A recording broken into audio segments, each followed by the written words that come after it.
everybody, and welcome back to the Moviescramble podcast. I am your host, Thomas, and today I am joined by John. John, how the devil are you? Bored, Thomas. I am bored. Not so much with watching films and messing about, but this is just it's becoming intolerable, this lockdown. It seems to be never ending. Are you coping? Well, I've watched 10 Hellraiser films and 19 out of 20 Nightmare on Elm Street and Friday the 13th films, so I don't know if coping is the right way to put it. I've watched a lot of horror franchises recently. It's taken its toll on me to the point I'm like, how much good stuff could I have watched in that time? I've got an Alfred Hitchcock box set sitting that I bought in 2007. I've watched about 3 films from it, and I think it's films I'd already seen. But no, I'll sit and rewatch horror franchises because I'm not well. Yeah, that's one way to put it. I'm rediscovering a lot of these films, which is quite good. I've watched a few on your recommendations and watched Maniac Cop, fairly decent movie. And obviously the Wishmaster series as well.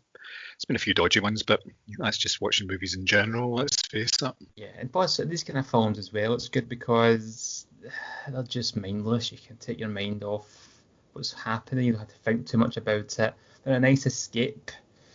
And if it wasn't for his binging on these crazy multi-sequel horror franchises, how would this podcast even be happening just now?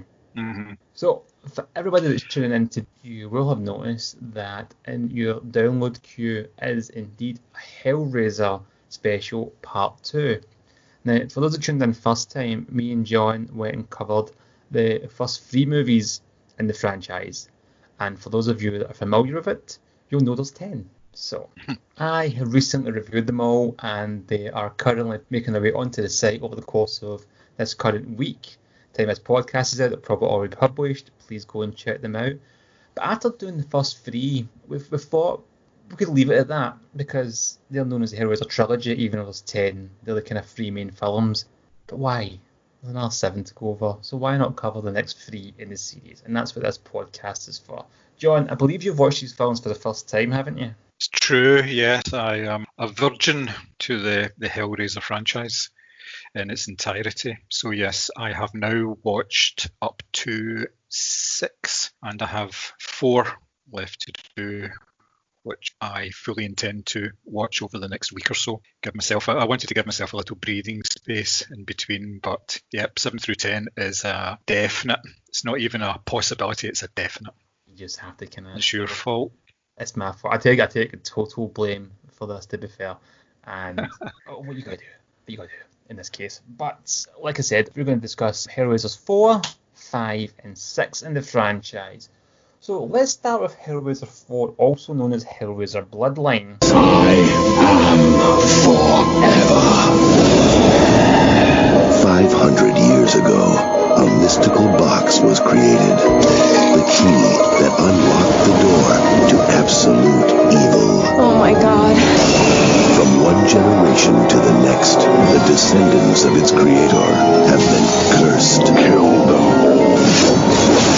Now, the evil must be stopped to close the gates of hell forever.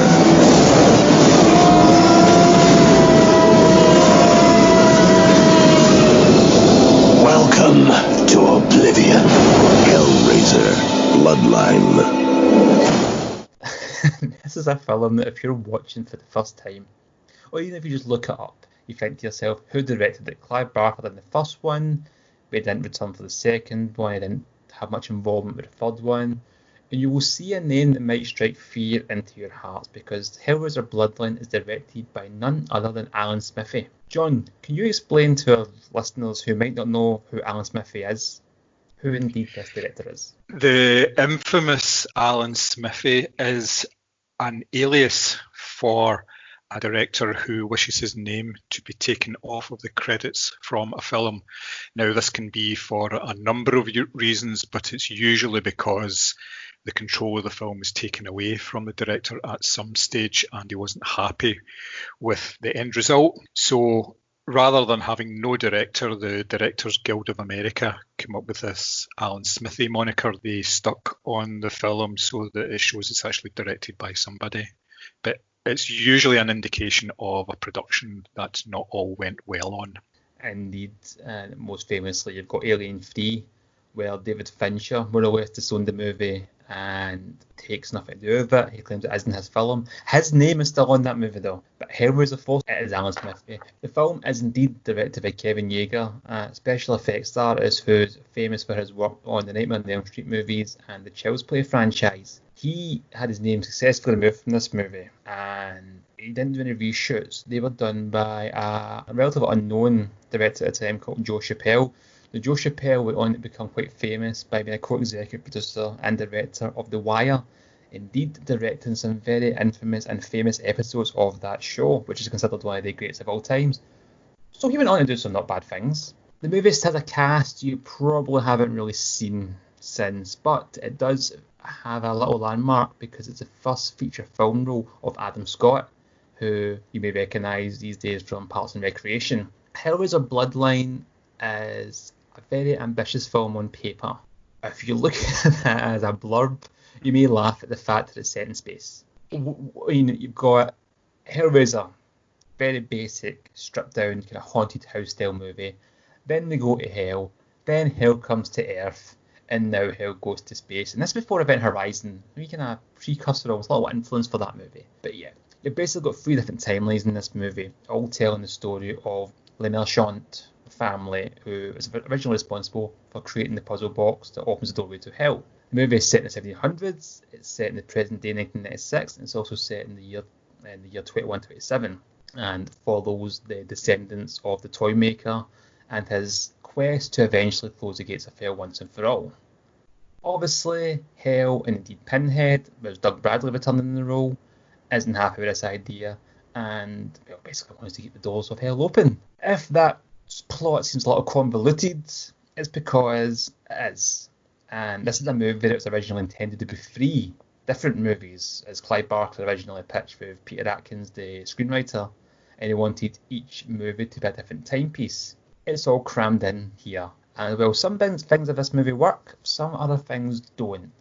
I have my own thoughts on it, but I've seen this movie many, many times. John, watching it for the first time, what was your thoughts? There was the initial thought of Hellraiser in space and the connotations that brings up. Once you get past that and actually get into the story itself, it does work in terms of the different timelines of the story. I was quite interested to see how they were going to do it, obviously flitting between the future and the past. I gave you the origins of Hellraiser itself in terms of the box, in terms of the people around it and everything. Obviously, it had to introduce a new character in the timeline in the past because Pinhead, as we had found out in one of the previous movies, was a British Army officer. So therefore, he couldn't really be in the period before that as well. Mind you, they probably could have done that and come up with some sort of idea about how to do it. But no, they had to introduce a new character as well. It was a slightly different take on it. I quite liked the idea that it was a toy maker that had to come up with the box, and the box was used in a ritual to get a demon from hell onto Earth and contain it and obviously rule it through the box. Thought that was cracking. It was a really good idea. It was executed really well as well. I thought that everything about that whole period was very good as well. And then what you find is it goes from the past into present day, and that bit doesn't really work at all. There's obviously a continuity line between the 3 different storylines in that the main character timeline. So it's the same guy, different parts, different hairstyles. Obviously, one he's wearing a wig, one's normal, and then he's got shaved head in the future, because everybody's got shaved heads in the future, apparently. It's just the way it is, with a wee nod back to Alien 3 there. Elements that were set in space didn't initially work. They kicked off the film, and there's some pretty dodgy CG effects with a robot that opens up the cube to begin with, which didn't age particularly well, let's face it.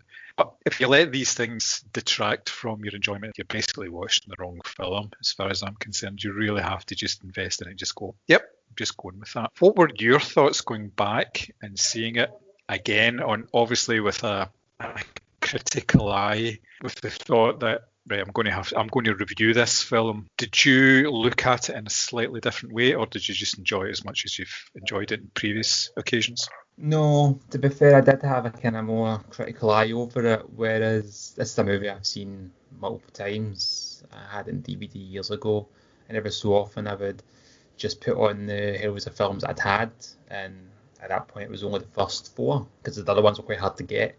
And I would just kind of watch them on a loop at times, basically, because I was a massive fan. Going back and watching it now, I've always been more critical in terms of how the story was flowing. I think the stuff set in 1700s in France is excellent. It's a bit different. It's a real interesting origin that it presents. The stuff in the future even has its own little unique spin on things, and you say that the robot is a bit silly, and the idea that he's using the robot to summon Pinhead, and you've got the Marines that come into it as a bit space happy slasher at that point. But I really felt the film dragged in the present day. Didn't think the characters were that interesting to support the movie and keep it ticking over. The modern day ones, that is. And even though, as you say, you've got Bruce Ramsey playing 3 different characters from his bloodline, his least interesting incarnation was the present day one. And you had this kind of pointless plot really involving his family, where his wife suspects him of having an affair.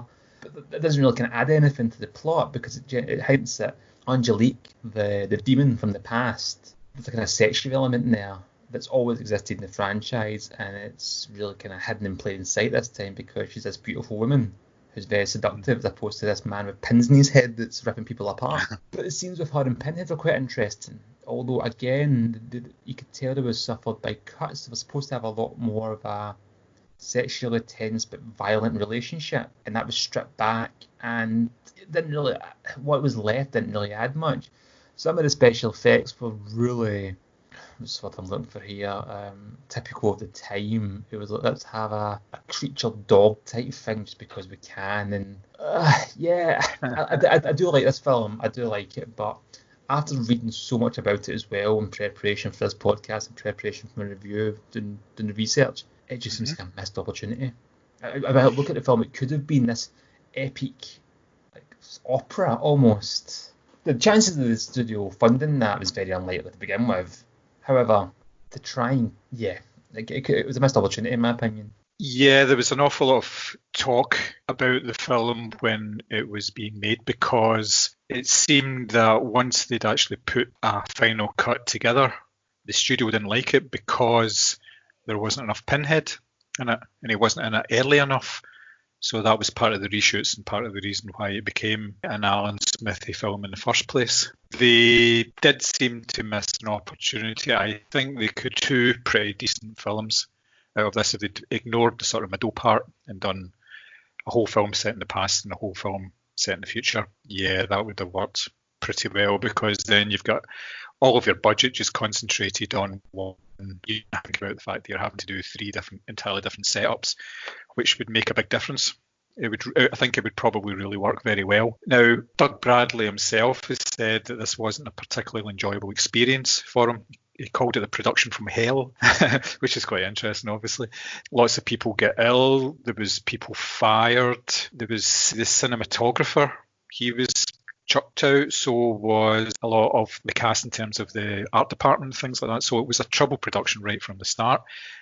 And then obviously there was all the post-production elements that were kind of stitched together to make a hybrid film, not exactly what people were really wanting when they started out on this process.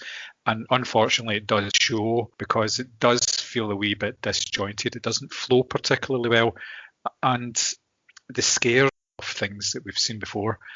Having said that, there is one scene which is set in the present day which is horrific. I won't go into it in any detail, but it obviously does involve a chain and a spike, but most of them do anyway, so we're on pretty safe ground there. That one was quite effective, and it's one of these ones you go, oh right, ugh, it was a bit nasty. But apart from that, it was a bit samey, unfortunately, which is not what you would expect from a Hellraiser film, especially one that still has Clive Barker's name on it. It's very sanitized in a lot of ways. They try and give it that, and I felt this was the same with the Hellraiser 3. They try to give it an American makeover, and what was special about it was kind of stripped away to become a generic 90s horror movie. And going back to the present day stuff, we're both in agreement it's probably the weakest part of the movie. When you find the space stuff, but the silly stuff, it's really not. Well, it is, but it's the flatness of the present day stuff just doesn't work. It's almost like it was there just to try and tie into the third movie's ending, where the main character, Joey, carries the box and the concrete of a new building's been designed. And obviously that box then exists in this movie, and the foundations and design of the design of the building does look like the box in many ways. However, that's to do with the architect being Le Marchant's descendant, although Americanized now as Merchant, John Merchant. And it's almost like, okay, you've tried to tie this into the third one by retconning what actually happened, and you've tied it in by breaking the link. It's really strangely done. And don't want to go out too much spoilers about the ending of this movie, but it was almost like the studio were saying, okay, we're done now. You've had the final Friday, you've had Freddy's dead, now we can just put a pin, so to speak, in Hellraiser and move on. But obviously that wouldn't be the case, as we'll go on to in a minute. But would you recommend the movie overall? As a curio piece, yes, I would recommend the movie, just because there's a certain tie-in with the previous films. For completists, yeah, definitely. For somebody just watching this on its own, it won't make a hell of a lot of sense. So for those people, I wouldn't recommend it. But it's an enjoyable film. It's just not as enjoyable as the previous ones, unfortunately. So it's a bit of a mixed recommendation. Yeah, I actually might prefer it to Hellraiser 3 in some ways, but yeah, this would also mark the last movie in the series that would be released theatrically. I believe it didn't even get a UK theatrical release, it was just a US one. I think it was a straight-to-video job here at the time.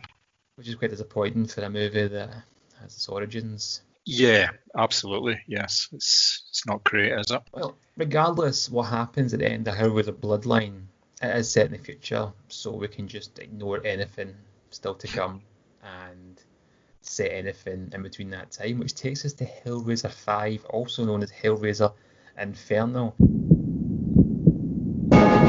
All hell is about to break loose again.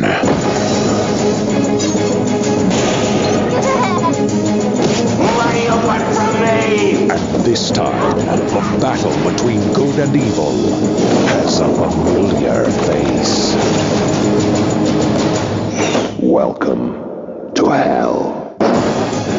Hellraiser Inferno. No! Released in 2000, this went straight to DVD, as John was mentioning, the last one being the last cinematic release.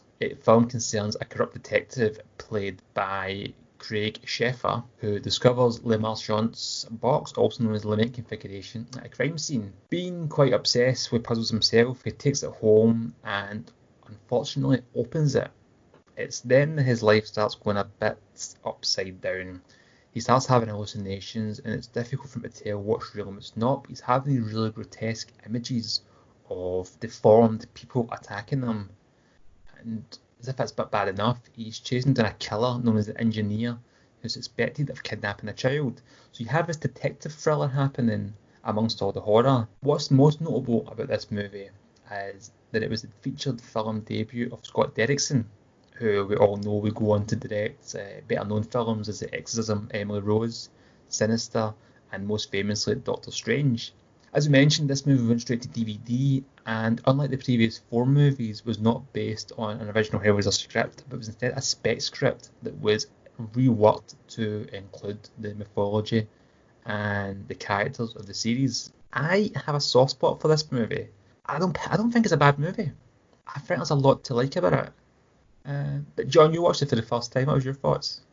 I really enjoyed it. I have a thing for detective stories anyway. I do enjoy them, and this kind of ticked all the boxes. Even if it wasn't a Hellraiser film, thriller element of it was enough to carry it through for me. It was well put together. It was put together more like a mystery rather than a horror. There was obviously horror elements in it, like you say, the visions that he sees, some of the people he comes across. Yeah, it worked very well, and it just sort of shot by the whole film. I was amazed that they decided to take such a turn away from the previous films and the focus on certain elements. I mean, in this film, Pinhead doesn't feature a whole lot. He's quite absent, and he's noticeably absent, which obviously raises a bit of tension throughout the film because you've kind of got an idea that at some point he will turn up because the whole franchise by this point is now based around this character. So keeps you going, done very well. It doesn't give you a lot of clues. It doesn't guide you to certain conclusions. So therefore, you're having to do a wee bit of thinking yourself. As I say, I was surprised, but I really enjoyed it. Yeah, I agree with all of that. And it's a strange irony when you mention Pinhead hardly being in this film when they hastily rewrote Bloodline to include more of him. Yes, that was a strange one, I must admit. Couldn't quite get why they would then go on to a fifth one and say, yeah, that's fine, just do what you want. Doesn't make a whole lot of sense. But what can you do?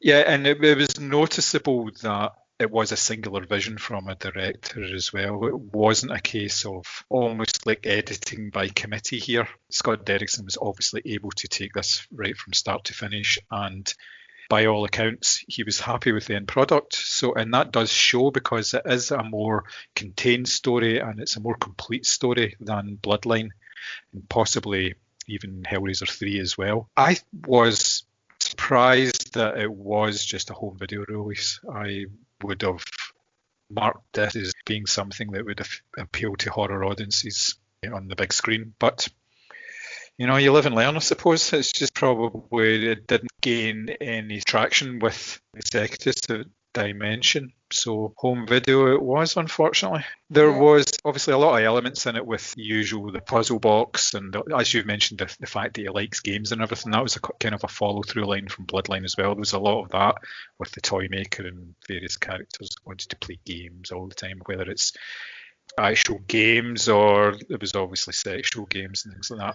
This was a lot more straightforward in terms of it was just the main, everything focused on this main character and everything was seen from his point of view, which I found very refreshing. Yeah, I mean, you can use the word refreshing there as a fresh take on a movie. Now, being the fifth in a franchise, you could just go down the same route of let's just rehash what we've done before. Keep going with that. Now, it's interesting for a movie where at this point the less interest in seems to be the best thing for it because there's not lots of dual involvement, but it looks like there's not of editing by committee.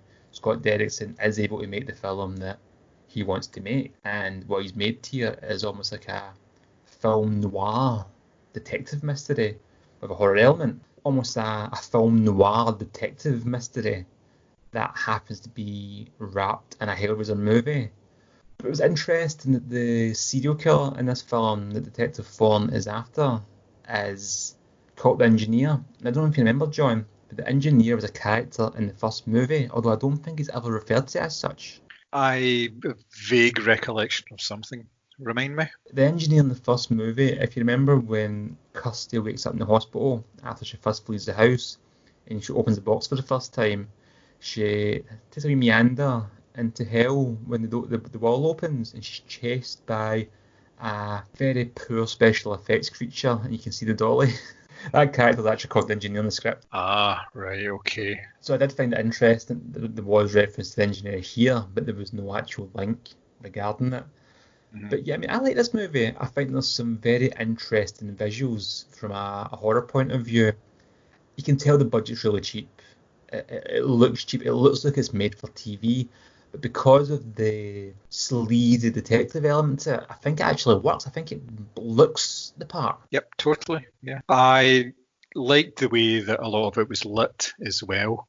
you had elements of him when he was moving from one room to another. Now, as you say, that may be real or it may be part of his imagination, but there was certain colour coding as well. He would go into a child's room and it would all be this sort of green hue to everything. And yes, it was cheap, but it was very effective. It worked for what it was trying to do, and can't really complain when, you know, a film does that. It would be a wee bit churlish if you were to start moaning about production values if you still enjoy the film. So yeah, I mean, it'd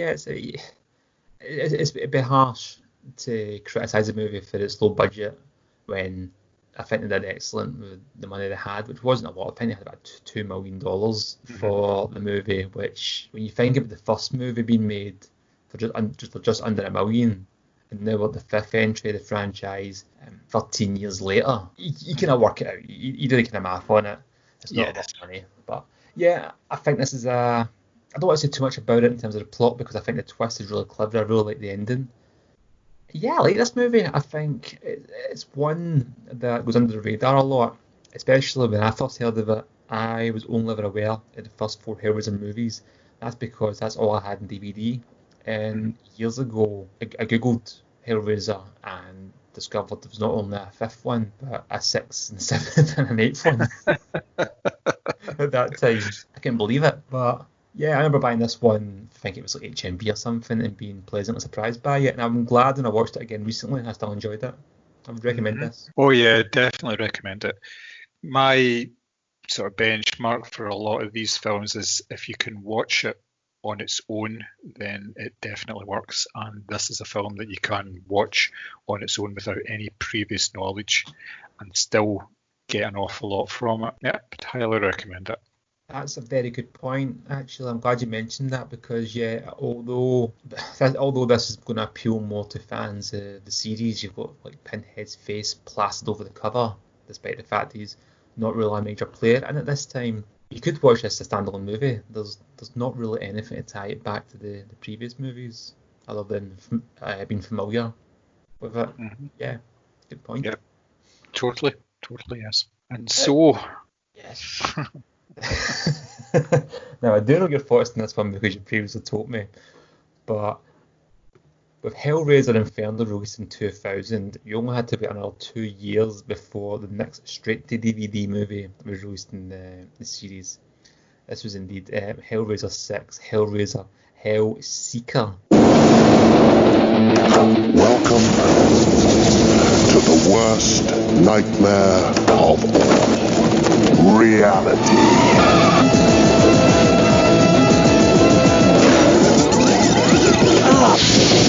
Which do you find more exhilarating? It's getting hot in here.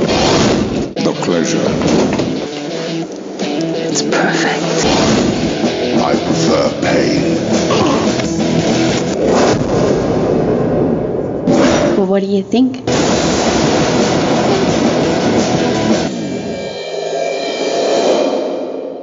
I hate the title of this. I think it's clumsy. Just throwing it out there just now.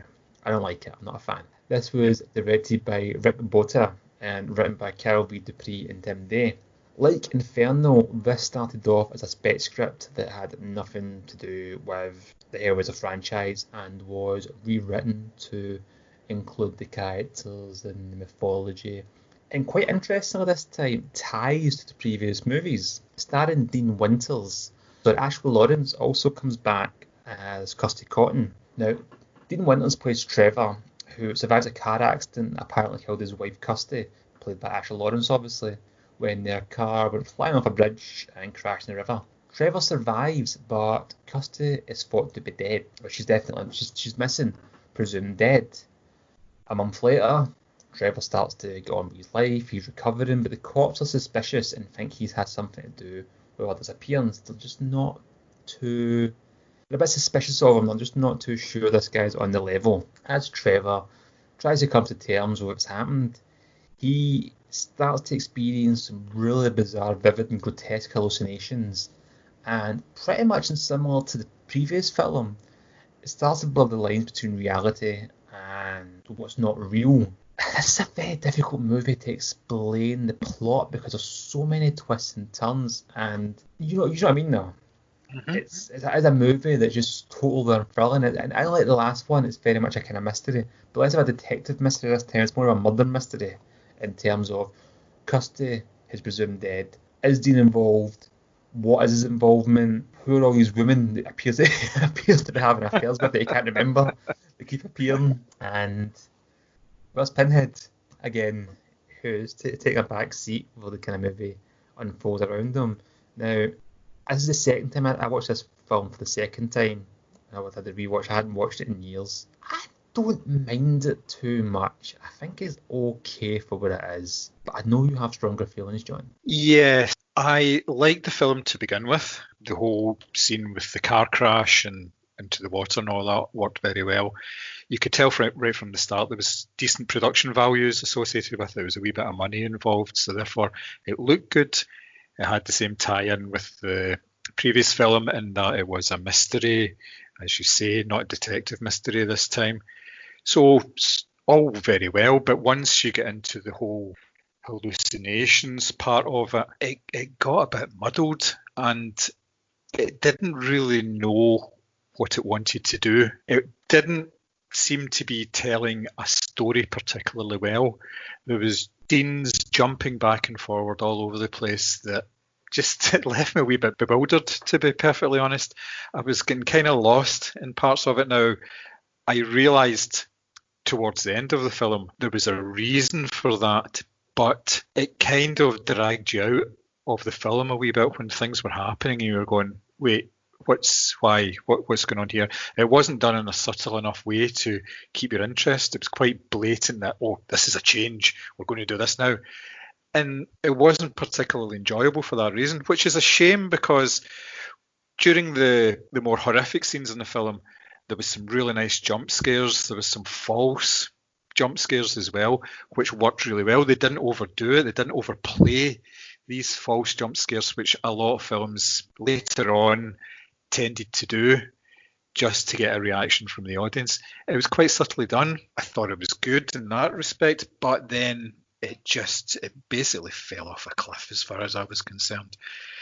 By the end of it, it was just, as I thought at the time, too little Pinhead, too much Trevor. Didn't work, I'm afraid. Dean Winters definitely gets his money's worth in this movie. Yes, quite. Yeah, it's a bit of a mess from a plot point of view and the execution of it. And do you think it's a kind of case of the story they had was too ambitious for how they could tell it? It's got this almost Jacob's Ladder element to it, but they didn't know how to tell that story. Yes, very much so. It was pretty obvious that the writers had at least seen Jacob's Ladder before they sat down to pen this, whether it was a direct influence or not. But yes, there was certain elements that seemed to cross over. Yeah, it's a strange one. Again, as the series goes on, we find that the main selling point of the film is once again very much in the background. Now, Doug Bradley must be either he is absolutely delighted with this because he's getting headline billing and not having to do very much, or he's really frustrated. I don't know what it is. I don't quite get why he would stick with this franchise for so long, given the fact that he's so much in the background in pretty much all of this trilogy of films. It's not really involved at all. So it must have been quite disappointing for audiences at the time because they're expecting a certain thing, especially from the marketing of the films and from all the poster art and everything, that you end up with a film that's a horror mystery or a detective mystery, but you don't get pretty much what you're looking for. No, and it's interesting. I always remember when I was first finding out about these movies in the early days of Google, there was a forum I was on. That's how long ago it was. Forums were still a thing. And somebody was mentioning their pitch for it would have been the ninth Hellraiser movie at that point. And they were saying that it's about a little league team and how their coach's an alcoholic. And they basically described this movie that didn't sound horror on the slightest. And Pinhead will watch from the bleachers And I laughed because that's almost where the franchise was going. It was like, let's just make a movie, and then at the end we'll throw Pinhead into it, call it Hellraiser, boom.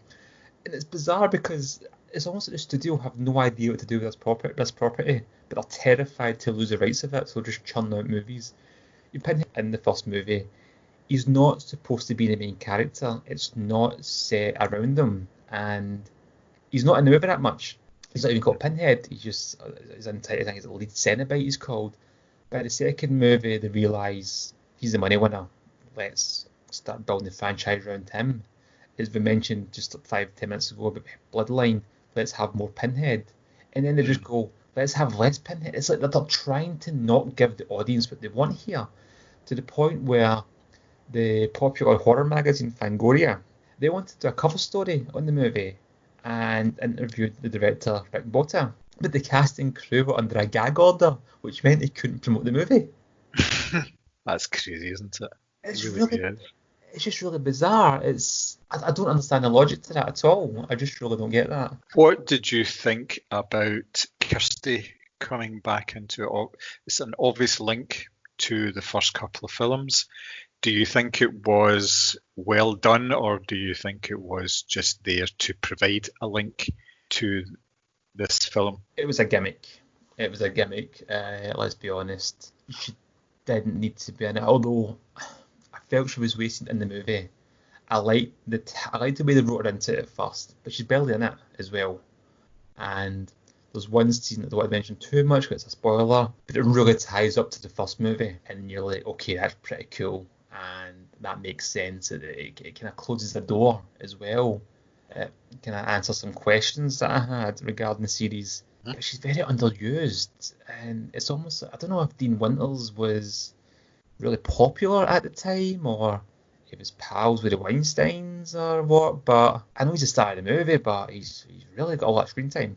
Yes, it didn't make a whole lot of sense that he was a great womanizer with all these mistresses. It didn't seem to come across anyway in his performance that he was this type of character. He was a wee bit bland in terms of how he was presented on screen. Now, I don't know if that was in the writing or a mixture of the writing and the actual acting, but it was wholly unconvincing as a lead performance, which, given the amount of screen time he had, you really need a very, very strong character to carry the film, which it just did not do. No, and come back to Doug Bradley quickly, and you can mention that he's not in this movie quite a lot, but regardless of how the quality of these films have been, he remained a constant at this point. He just brings a gravitas and a majestic, he's got a majestic demeanour that just commands your attention, not just visually, but his voice and how he carries himself. Mm-hmm. And even with the limited time he does have, you're still drawn to him when he's on the screen. Oh, absolutely. Like I said before, that's why a lot of people were there to see Pinhead, to be in his orbit again. By this point, he knows the character inside out. So therefore, he's got the mannerisms down. He doesn't need to go completely over the top like he did in Hellraiser 3. There's no need for that type of performance. He can just fall back on his previous characterizations, the way that he has developed this character. Yeah, he's the highlight of the film by far, really is. Yeah, definitely. And it's interesting we can mention the fact that they cut more and more of Pinhead out of these movies. Doug Bradley actually edited and included a lot of his own lines in this movie, so there was actually supposed to be even lesser of Pinhead than there was. I don't know what to mention. Just hated this franchise and wanted to punish it, but it's a very strange way to treat it. Yeah, like you say, I think it was just is a relatively cheap way to continue to have a hold on the franchise. And if they punt these films out, they know there is a core audience for them, and they don't have any great expectations. If they make more money than they estimate, all being well, it doesn't mean that the next film is going to have an increased budget or a slightly different direction or anything. They're just going to keep doing what they're doing, which obviously I don't know because I haven't watched 7 through 10 yet. So I cannot wait till you do watch 7 through 10. But do you think it's safe to say this has been the weakest entry in the franchise so far? By far, yes. It was, I would go as far as to say it was a disappointment. Even though a lot of the films in the series have not been sort of top-notch, superb films, they've been entertaining up to this point. This was the first one that kind of dipped below my very low threshold and didn't really work for me in any way. It's one that I wouldn't really recommend. It's one that you can quite easily skip as far as I'm concerned. You could. I would recommend it for the fact that Ashley Lawrence comes back, you've got Kirsty Cotton. It's a really cool scene that I do like towards the end that ties some things up for me. And it's funny because both of us aren't the biggest fans of this movie, but it's actually Clive Barker's favourite sequel since Hellbound. And it's also marked the last time he would have any involvement in any capacity with the franchise. Now, again, I keep mentioning this idea that Dimension films hate these movies because Rick Bota wanted to involve Clive Barker, who the studio forbade from having any involvement whatsoever. I mean, I don't understand why.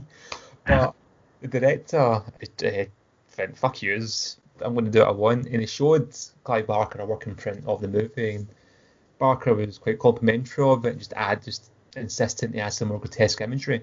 And apparently rewrote, which became most of the third act in that film. But yeah, why would you? I mean, you've got an incredible mind like Clive Barker who's created this series, and the studio's telling the director, don't involve him. And you've got Doug Bradley, this legendary film actor at this point who's created an icon of horror, and you're trying to minimise yes. his involvement. It's just bizarre. Yes, and then they wonder why it got a 0% approval rating on Rotten Tomatoes. Well, I think we've kind of sorted that one out for them, haven't we? Yes. So, I'm going to say recommend just based on the fact that you've watched 5 of them. You're as well just going by 6. Yes, well, there is that, but I think it is by far the worst that we have seen so far. Well, that's us now covered 6 Hellraiser movies over 2 specials. For those math geniuses out there, you'll realise there is 4 movies left. Now, we haven't actually discussed how we're going to cover this one, but based on the fact I've seen them, John, I think we could do a trilogy of specials. We could easily cover these next 4 in one special. There is no need to focus a whole episode in any one of these movies. I don't want to influence your opinion of them any more than that. Cool. I am actually looking forward to watching them because it's been a few weeks since I've watched any of them, so it'd be nice to dive back in.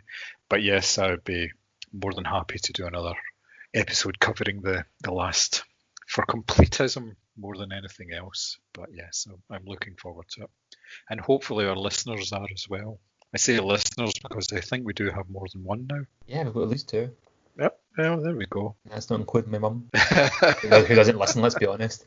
So I'm going to give a shout. Speaking of listeners, I'm going to give a shout out to my mate Richard, who is currently watching the sequels for the first time himself. He is a massive Hellraiser fan like me, but he hadn't seen the movies after 4. So he's been inspired by our podcast. He's been watching them. Does that make us influencers then? I think it We've does. actually inspired somebody, yeah. Well, there we go. He has watched the first 8, and we'll discuss that on the next podcast. Good stuff. Anything else, yourself, John, before we wrap up? No, that's pretty much everything. Obviously, we are available the usual social media channels. We're on YouTube. You can find us on Spotify now as well. We put playlists together for the episodes. The episode that we did for the first Hellraiser trilogy, there's about an hour and a half's worth of music that has been compiled, which is quite nice as well. It's quite a nice wee accompaniment to the films that we talked about. And obviously you can get in touch with us at podcast@moviescramble.co.uk if there's anything you want to discuss with us or ideas that you think we could have a look at, something, maybe another horror franchise or whatever. We are always open to suggestions. If we don't like the idea, then we'll just pretend we never saw it. Speaking of horror franchises, more than one person has mentioned Wishmaster to me on Twitter. Mm-hmm. Yep. And Wishmaster is also now shown on Netflix. Well, bit late for that. I've watched them all now.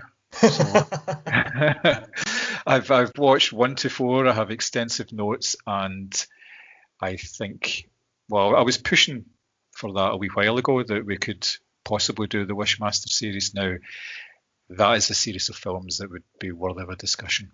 Definitely. If you out there in listener land are interested in a Wishmaster special, please let us know. To be honest, we will probably do it anyway, but it'd be nice if somebody listened to it as well.